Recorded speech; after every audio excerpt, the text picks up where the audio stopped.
nosotros les vamos a hablar sobre estas etapas. A continuación les vamos a hablar por periodo. Comenzamos.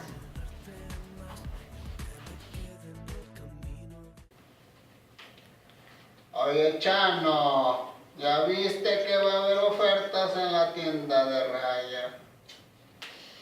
Pues hay que endeudarnos más. Acabo que nunca pagamos. Pues, ¿qué es eso? ¿Qué es eso de que pagan? Yo no sé qué es eso de que paguen. ¿Qué es eso? Pues yo tampoco. A mí nomás me dicen pase por su kilo de frijol. Ay, ahí va la Chana, vente, vamos. Ay, mira, resabrosa esa vieja. A continuación les voy a hablar sobre los periódicos de esa época en los cuales eran combativos y salían a la luz muchos sucesos de los cuales se manejaban durante el porfirismo. También vamos a observar el desarrollo industrial y cómo aumentaba el comercio. Y por último, observaremos cómo creció el correo. Venga, Chon. Vale. Véngase usted. ¿Ya viste? ¿Qué dice aquí? ¿Ya viste? Oye, no manches. Chorro de fósforo. El Porfiriato. Corría el año de 1876. Varios de los periódicos eran órganos del porfirismo, otros lo fueron de la causa encarnada de José María Iglesias, y los más combativos entre ellos destacaban los periódicos Abogados del Partido Lerdista, La Producción Nacional, La Legalidad, El Bien Público, El Interino, La Bandera del Pueblo, El Cascabel, La Chispa Eléctrica, Ley del Embudo, La Ley Fundamental, Pueblo de Veracruz, que acogió las primicias periodísticas de Salvador Díaz Mirón, 24 de noviembre de 1876. Porfirio Díaz ocupó el cargo de presidente provisionalmente. Zumbidos llevaba por título la sección que ocupaban las primeras columnas de la primera plana, y se puede leer enseguida. Ministros a la orden. Ya estamos dispuestos a zumbar y a picar. Vamos a ver cómo se espantan ustedes esta mosca que, sin ser precisamente la lucila carnívora ni la mosca tsetse, puede ser muy bien una mosca borriquera que se han de necesitar orejas para sacudirla. Corría el año de 1877, cuando el 17 de febrero de 1877 ocupó el cargo de presidente provisionalmente. 5 de mayo de 1877 fue su primer gobierno. Antes había asumido el cargo de modo provisional, mandándolo al Congreso la iniciativa para incorporar el principio de no reelección y ganando las elecciones como candidato único. Durante este periodo, Porfirio Díaz mina el poder de los gobernadores, combate el contrabando, reorganiza los ingresos fiscales y abate el bandolerismo. El porfiriato corría el año de 1878. El general Porfirio Díaz, al abrir el octavo Congreso, el último periodo de sus sesiones del día 1 de abril de 1878, el servicio en el ramo de correo se encuentra en buen estado y constantemente se procura mejorarlo. Nuestras comunicaciones con el exterior se han hecho más fáciles y expeditas en virtud de los contratos celebrados con las empresas de vapores, correos del Golfo y del Pacífico. La Secretaría de Gobernación ha hecho bien en fijarse preferentemente en los hospitales y asilos de beneficencia. La clase pobre y desvalida de nuestro pueblo tiene derecho a la protección y consuelo de un gobierno paternal, representante legítimo del carácter caritativo y bienhechor de nuestra sociedad. En 1878, Estados Unidos reconoció el gobierno de Porfirio Díaz y se restablecieron las relaciones entre ambos países. Corría el año de 1879. Porfirio Díaz consiguió la autorización del Congreso para que la empresa constructora nacional y la del ferrocarril de Sonora tendieran las vías de ferrocarril que unirían a la capital del país con Ciudad Juárez y otras importantes ciudades del centro, occidente y norte de la República Mexicana. Aunque este permiso se logró solo un mes antes de que terminara el primer mandato de Díaz, su sucesor, Manuel González, continuaría con esta importante empresa. A medida que las vías férreas crecían, aumentaba el comercio y el desarrollo industrial. Los capitalistas mexicanos y extranjeros se convencieron de las ventajas de invertir en México. La economía del país comenzaba a mejorar. pero el primer periodo del gobierno de Porfirio Díaz estaba a punto de finalizar. Él planeaba reelegirse y por eso, tiempo atrás, había modificado la Constitución. Corría el año de 1880, se ampliarían los telégrafos, con lo que el país podrá comunicarse con todo el mundo. Se crearon el Banco Nacional de México y la Lotería Nacional. Se reorganizará el ejército y el cuerpo de rurales y se establecerá la Escuela Médico-Militar y el Estado Mayor Presidencial. Se solucionarán las disputas entre los límites fronterizos con Guatemala y se mejorarán las relaciones con los Estados Unidos. Porfirio Díaz contrajo nupcias con Carmen Romero Rubio. Ese mismo año se creó el Banco Nacional de México. 1882, por decreto del 20 de diciembre de este mismo año, se establecerá a partir de 1884 el sistema métrico decimal. Al final de su periodo, ya sin fiebre ferrocarrilera, se sufriría una crisis económica y se podrán al descubierto la corrupción y el enriquecimiento del presidente y algunos de sus colaboradores. En el año de 1883, la moneda sufrió una fuerte depreciación. La popularidad de González aumentó y se inauguró el ferrocarril de Occidente. Un año más tarde, Porfirio Díaz rindió protesta como presidente de México para el periodo de 1884. Corría el año de 1884. 1 de diciembre fue su primer periodo presidencial. Ese mismo año se inauguró la Biblioteca Nacional en la iglesia de San Agustín. Se reanudaron las relaciones con Gran Bretaña y se fusionaron el Banco Nacional de México con el Banco Mercantil, lo cual da como resultado el Banco Nacional de México. Corría el año de 1885. Se integró la Asociación de la Prensa. Se rescataron algunas de las instituciones de gobierno yaqui gracias al liderazgo del cacique José María Leiva Cajeme. Asimismo, se promulgó la Ley para la Consolidación y Conversión de la Deuda Nacional. En la segunda parte de la administración del gobierno de don Porfirio Díaz se dieron muchos sucesos importantes que enmarcaron situaciones de lo grotesco a lo risible. En este caso, se dio la aprehensión del célebre héroe nacional que se hizo famoso con el tiempo, Chucho el Roto, y algunos otros también conocidos como Heráclito Martínez. También hubo un montón de situaciones como represión, como búsqueda, como caza, con leyes tan sátiras, tan crueles como la ley de la acordada y la ley fuga. Fúgate conmigo, chiquitón, ándale, vente. Ajú. ¿Qué acontecía? Diego Rivera, pintor mexicano, nació el 8 de diciembre del año de 1886 en la ciudad de Guanajuato. Tomó clases de dibujo en la Academia de San Carlos y en el año de 1907 fue a estudiar a Europa, donde permaneció durante más de 10 años. Al iniciar la segunda administración de Porfirio Díaz, en el año de 1884 a 1888, esta se dio en momentos difíciles, no solo desde el punto de vista económico, sino que también en el aspecto político. Para afrontar lo anterior, se suspendió el pago de la deuda interna y se reconoció la deuda inglesa, al mismo tiempo que se establecía una política de conciliación con destacados miembros de diferentes grupos sociales. Al igual que con los altos jerarcas eclesiásticos, también en este periodo se originó la Guerra de Yaqui, la cual duró de 1885 a 1909, en la que los habitantes de la región lucharon por mantenerse independientes del gobierno del centro. Otro hecho anecdótico: murió en prisión el ladrón generoso conocido como Chucho el Roto, la leyenda mexicana. Las estafas de Jesús Arriaga llegaron a ser famosas y a sorprender a mexicanos y extranjeros por ser un astuto e inteligente ladrón, quien, sin embargo, usaba la mayor parte de lo robado para socorrer a los necesitados. Las autoridades del Porfiriato nunca pudieron aprenderlo a él y a su banda, a pesar de realizar sus atracos en la Ciudad de México. 1887. Pierde la vida también el célebre bandolero Heráclito Bernal.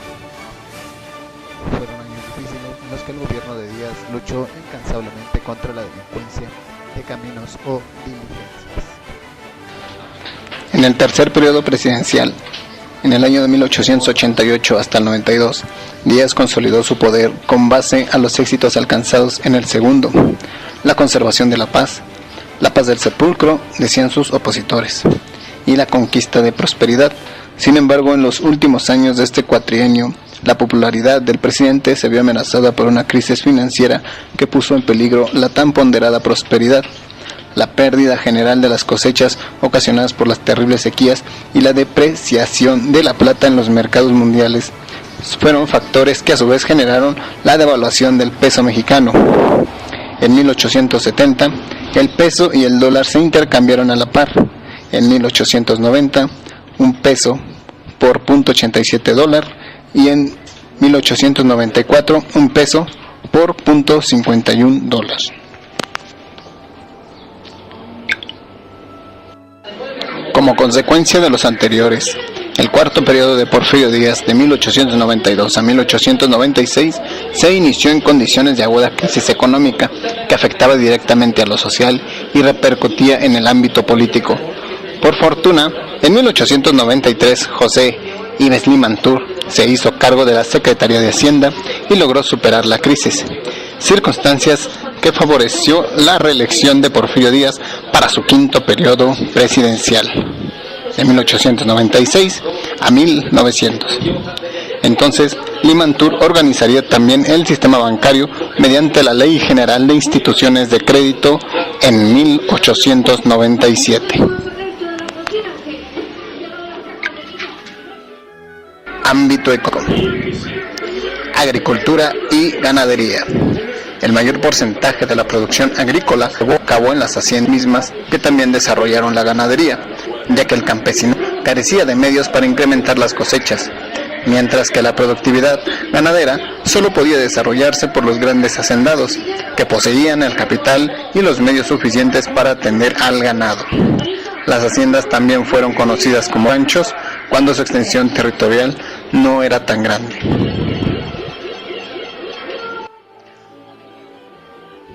Minería. Uno de los renglones productivos que favoreció el crecimiento del país fue la minería, lo que ayudó al florecimiento de algunos estados y ciudades como Guanajuato, Zacatecas y San Luis Potosí. Inversionistas extranjeros influyeron en que México alcanzara también el primer lugar mundial en producción argentífera, es decir, plata. Es importante resaltar el hecho de que la extracción de minerales resultó muy difícil y generó gran explotación de los trabajadores, razón por la cual la minería ofreció buenos salarios a cambio de consumir la vida, es decir, de arriesgarla, en periodos de 1 a 4 años, dejándolos al borde siempre de la muerte. Industria y comercio. Porfirio Díaz estaba convencido de que la única manera de desarrollar la economía nacional era permitir la entrada de capital extranjero. El propio ministro de Hacienda, José Yves de Limantour Marquet, utilizó la ciencia económica para convencer al país de que la penetración económica era el camino a seguir. La proyección de la economía enfocada hacia la industria y el comercio del país hacia el exterior y la orientación general de las inversiones demuestran la dependencia que había del capital extranjero. Por eso la explotación minera se dirigió a la producción de metales útiles a la industria extranjera, y las nuevas rutas de los ferrocarriles fueron trazadas con orientación a las salidas más prácticas del país, como son los puertos hacia los océanos y las fronteras con los Estados Unidos. Incluso la producción agrícola se caracterizó por la siembra de vegetales idóneos para la exportación. Esta también fue una gran época de crecimiento ferroviario.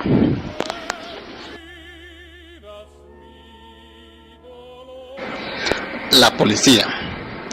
En las ciudades la seguridad estaba a cargo de la policía y su efectividad consistía en las estrategias de sus elementos. Existían dos cuerpos, la policía regular y la policía secreta, siendo esta última la que daba el toque magistral a la represión, ya que cuando se cometía un hecho delictivo de cualquier naturaleza fácilmente era atrapado el infractor por múltiples individuos que aparentemente deambulaban sin ninguna intención por la ciudad. La acordada compartía la misma función con los rurales, más con la diferencia de que era una organización secreta y consecuentemente menos numerosa. Su objetivo era matar a discreción, tratando de encubrir sus crímenes como obra de bandidos o ataques de gente. La función era desafectar al gobierno. Las víctimas de la acordada se caracterizaban porque el gobierno carecía de pruebas de su culpabilidad, pero en cambio se valía de sospechas o intrigas para condenar a cualquier persona que se opusiera al sistema político. La ley fuga era utilizada cuando se detenía a alguien y se deseaba eliminarlo rápidamente. Consistía en llevar al prisionero a un paraje solitario y ahí se le asesinaba con el pretexto de que alguien había intentado escapar. Esto era posible gracias a una ley que había emitido el presidente Díaz, en la que se autorizaba disparar sobre cualquier prisionero que intentara escapar cuando estuviera bajo arresto. También veremos cómo se optó la tecnología con el cinematógrafo y el cinetoscopio de Thomas Alva Edison.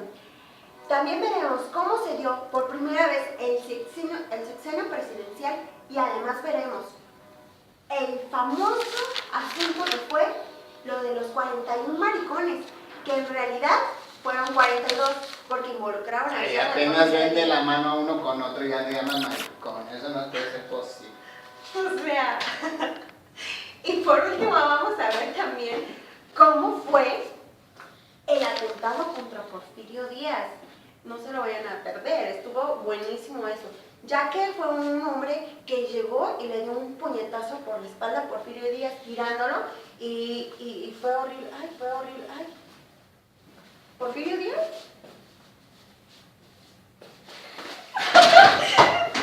¿Qué te pasa? Perdón, me dejé llevar. Vamos a verlo. Hostia, tremenda.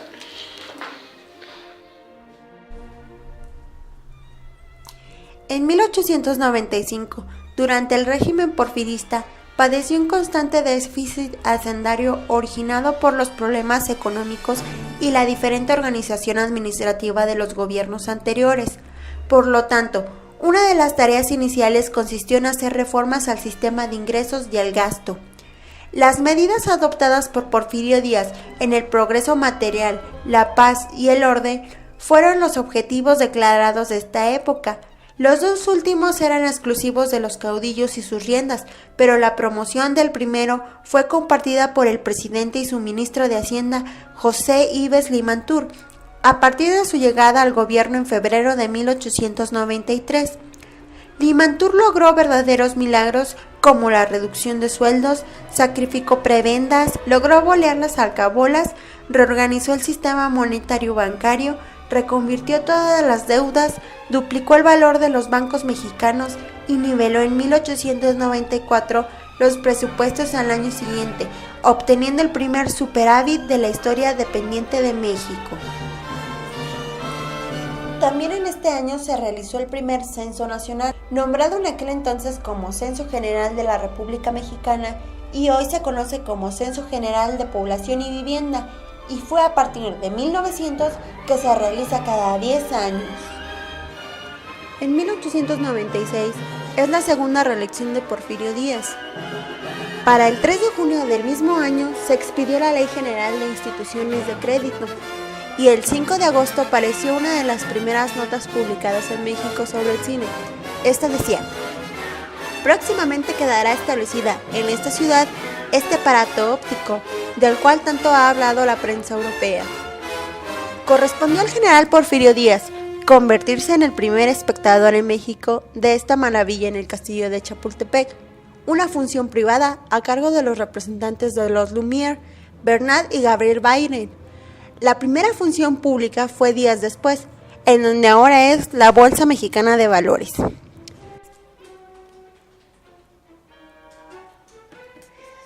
Díaz le brindó la bienvenida al cinematógrafo, que se inscribía dentro de la ecuación orden y progreso, uno de los lemas favoritos que su régimen acuñó.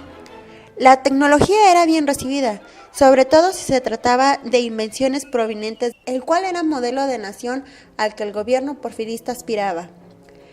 Pero antes del cinematógrafo fue bien recibido el cinetoscopio de Thomas Alva Edison, el cual fue felicitado por el mismo Porfirio Díaz por tal invento.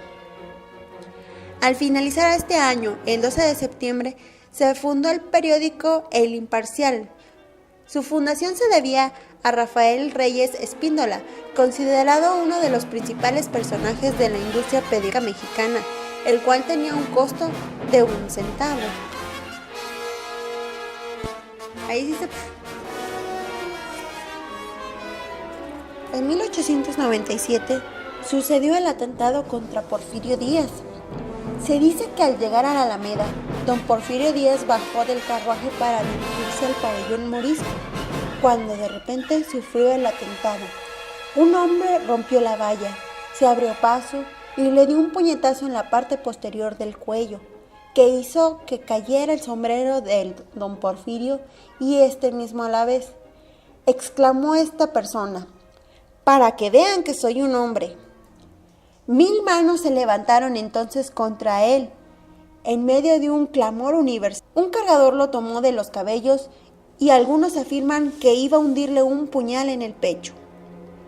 Se repuso el general Díaz y exclamó que no le hiciera nada al hombre, que se le entregara a la justicia. Sin arma alguna, el pobre hombre no le pudo hacer daño a don Porfirio, por lo que la gente pensó que fue un loco y desquiciado borracho de nombre Arnulfo Arroyo, de dependenciero y alcohólico. En su delirio había intentado ir contra el presidente de la República. Posteriormente Arroyo fue llevado a la cárcel y, estando en la comisaría detenido, cerca de la 1 de la mañana fue linchado por un tropel de hombres del pueblo, que penetró desordenadamente a la 1 de la mañana al Palacio Municipal y linchó a dicho hombre.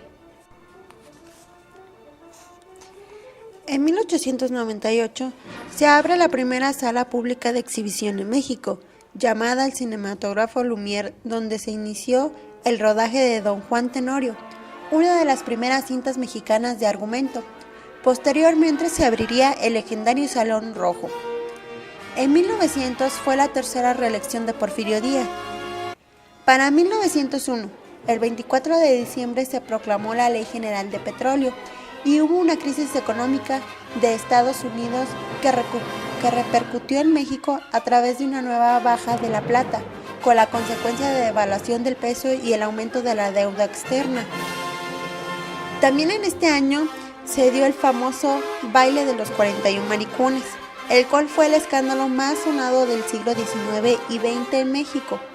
El detonante del escándalo fue una redada realizada el 18 de noviembre de 1901 a una casa particular donde se celebraba un baile. La prensa de la época registra que en aquella casona se dieron cita 42 individuos, todos del sexo masculino. La mitad de los asistentes vestían de mujer, embellecidos con coquetas pelucas, aretes y amplias y frondosas caderas postizas, además de rostros embellecidos de colores llamativos, mientras que la otra mitad vestía de prendas masculinas. Las fiestas gays se han dado en todas las épocas y culturas. Lo que esta tenía en especial, aparte de que se realizó hace más de un siglo bajo un gobierno militar y en medio de una sociedad machista, era uno de los invitados que se encontraron disfrazados en esta fiesta, Ignacio de la Torre y Mier. Él era el yerno del generalísimo Díaz. Este hombre era el esposo de Amanda Díaz, su hija mayor y consentida. Según los investigadores policiales, en aquella bacanal, una de las tantas organizadas por Ignacio de la Torre, se incluía también la rifa de un agradecido joven conocido bajo el monte del Bigotis. Las crónicas añaden que los gendarmes hicieron una redada llevándose detenidos a todos los participantes de singular festín. 41 hombres fueron trasladados a prisión. El número 42 se supone más tarde fue de la Torre y Mier, al que su suegro salvó para cuidar la reputación familiar y la honra de su hija. Aunque los periódicos de la época no lograron documentarlo, más tarde se supo que un gran número de los concurrentes pertenecían a las familias más prominentes del gobierno, algo así como un círculo rosa del porfiriato. Los nombres de los más influyentes también fueron borrados gradualmente y claro, no sufrieron las consecuencias de los menos afamados. Estos, después de pasar por la cárcel, fueron confinados en campo de concentración militar como castigo a su deshonra actuación.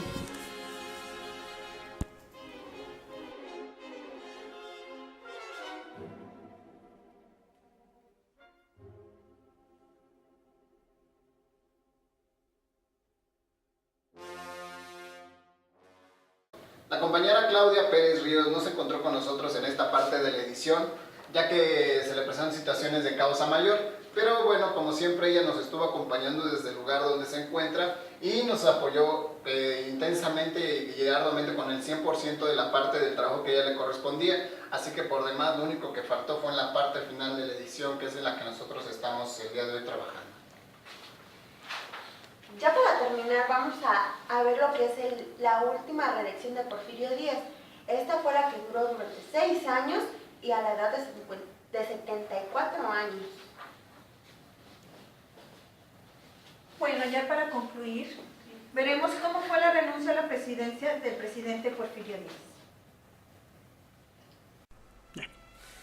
Para 1904 es la cuarta reelección de Porfirio Díaz a la presidencia, teniendo ya 74 años de edad.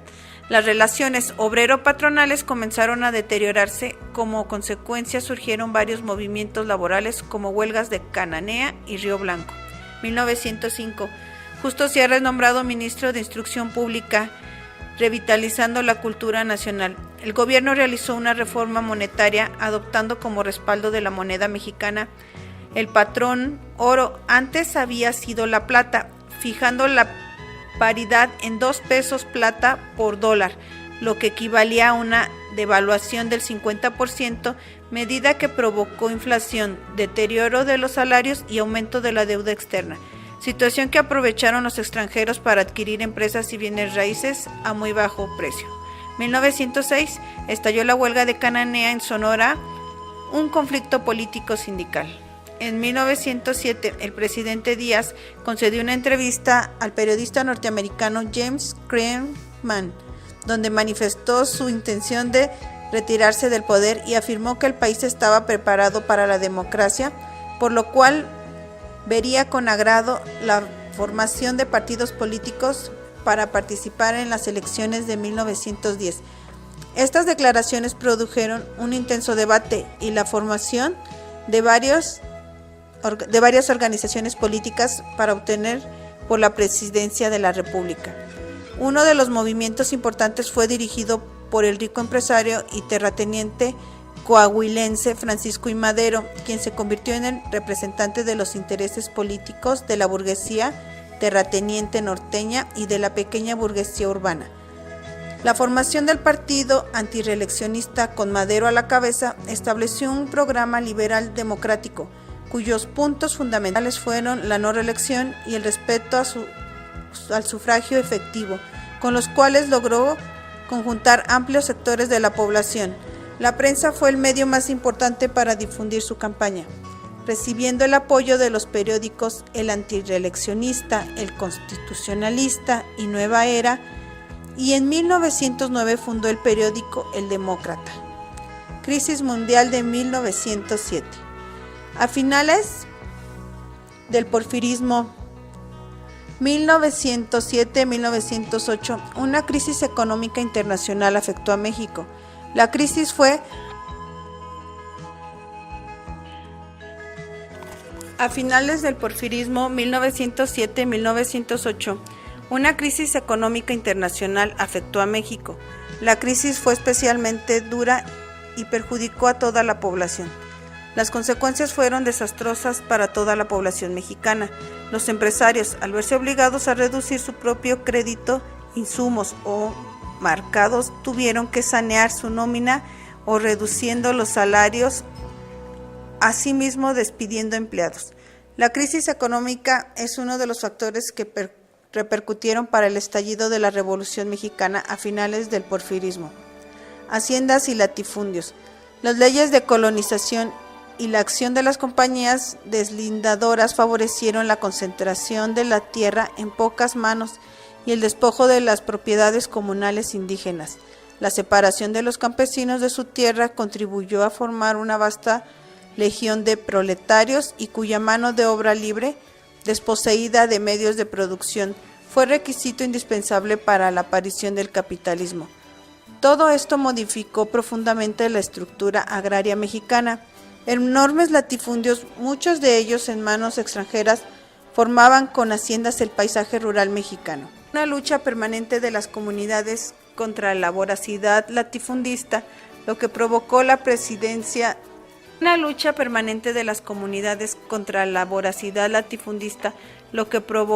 presencia de fuerzas rurales en vigilancia constante. Numerosas haciendas producían productos para exportar tabaco, azúcar, café, enequén, etc. Era necesario importar maíz para satisfacer la alimentación de una población rural desposeída y descontenta que formaba la mayoría de la sociedad. En noviembre de 1908, don Porfirio Díaz volvió a ser postulado para la presidencia. Entonces la lucha política entre los científicos y los partidarios del general Reyes se centró en ganar la designación a ese puesto. Después una lucha sorda.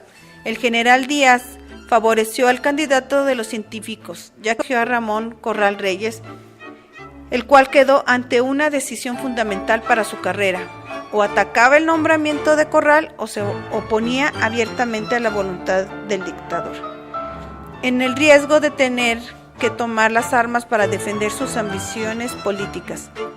Terminó por atacar la postulación de Corral y rechazar su propia candidatura. Díaz nombró a Jerónimo Treviño jefe de las Fuerzas Armadas de Nuevo León, obligó a Reyes a pedir licencia en su puesto de gobernador y 2 meses después lo envió a Europa a estudiar los sistemas militares de otros países. Aparentemente nada se opondría a una nueva reelección del dictador. Sin embargo, en el país había surgido una oposición nueva.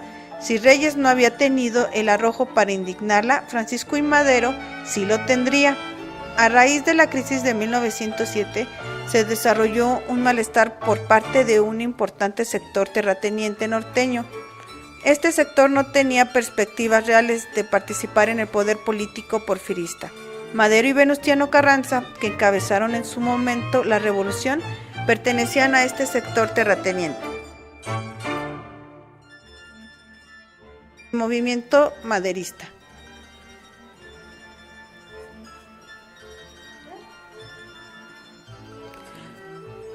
En el movimiento maderista. En 1909 aparece un libro escrito por Francisco I. Madero, La sucesión presidencial de 1910. Madero era miembro de una rica familia de Coahuila, con negocios en la agricultura, el comercio y las finanzas. Las posiciones políticas de Madero eran liberales y democráticas. Al principio no deseaba la revolución, está convencido de que el verdadero mal que aquejaba el país era dictadura de Madero. Fundó en la Ciudad de México el Partido Antireeleccionista Mayor de 1910. 2 de abril de 1909, los antireeleccionistas acordaron proclamar la candidatura de Porfirio Díaz para presidente de la República, pero se dividieron, pues unos no aceptaron la de Ramón Corral para la vicepresidencia. Para imponerse sobre los descontentos, la convención no les daba el uso de la palabra con argumentos tales como que no había discusión o es extemporánea la petición, y el resultado fue la aprobación de la candidatura de Ramón Corral, misma que fue apuntalada por la propaganda de los diarios oficiales, que iba dirigida no al pueblo, sino a la burocracia, que era uno de los sostenes del régimen. En julio se formó el Club Soberanía Popular, encabezado por Francisco Vázquez Gómez y José López Portillo y Rojas, que postuló la fórmula Díaz-Reyes. Este último no resistió la presión de Díaz y en el periódico La Voz de Nuevo León hizo estricto su apoyo a la candidatura de Corral para secundar a las mismas patrocinadores del señor presidente. Meses más tarde saldría del país hacia Europa a una comisión de estudios militares. 1910. El censo de 1910 mostró una población de 15.160.000 habitantes, integrada por una gran cantidad de indios y mestizos, mostrando las diferencias coloniales de ricos y pobres, muy pobres, una mayoría rural con una población urbana, con una clase media de grandes ambiciones de mejoría social y económica. Frente a grandes masas analfabetas existió un círculo cultivado liberal, afrancesado y que expresaba en la corriente.